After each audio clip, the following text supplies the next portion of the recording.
Every year, hundreds of thousands of people travel to Miami Beach for spring break. But once again, the fun has been cut short because of violence in the streets. I mean, I know a lot of people drink here and they want to, turn up and everything, but it's like, I feel like that's probably the problem, drinking and mixing, because you're not really in control of your emotion or yourself at that point. This is Abish's first time visiting Miami, but the violence has left him and others looking over their shoulders. And that kind of made me and my group of friends, more cautious. Yeah, unfortunately, it's gotten a bit out of control the last few years.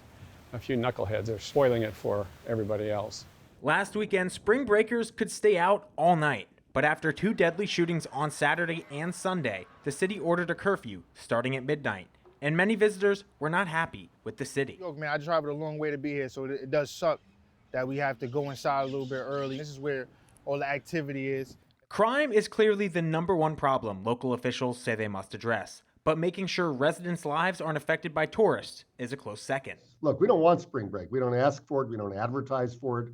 We don't want people to come here for it. We don't think it's particularly good for a residential community to have tens of thousands of young people. But one lawyer who represents many Miami Beach businesses says Mayor Gelber is being disingenuous. We, like the city of Miami Beach, doesn't want spring break. I mean, that's just categorically not true, right? I represent plenty of people who want spring break.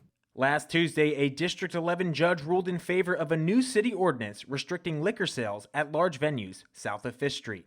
The law would take effect in 30 days and ban the sale of alcohol after 2 a.m. at venues with more than 100 people. Mayor Gelber took to Twitter after the ruling, saying this is a residential neighborhood that should not have to endure 24-hour nightclubs. But one of the businesses Mr. Burstand represents is the nightclub Story.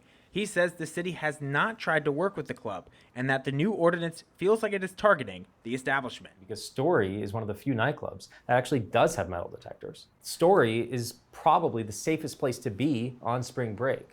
And so to shut down Story because half a mile away on Ocean Drive, there's a crowd that the city commissioners haven't been able to figure out how to handle really makes no sense. The club says they will appeal the judge's ruling, but city officials say laws like these will keep spring breakers and residents safe. Reporting for UMTV, I'm Ember Kiles.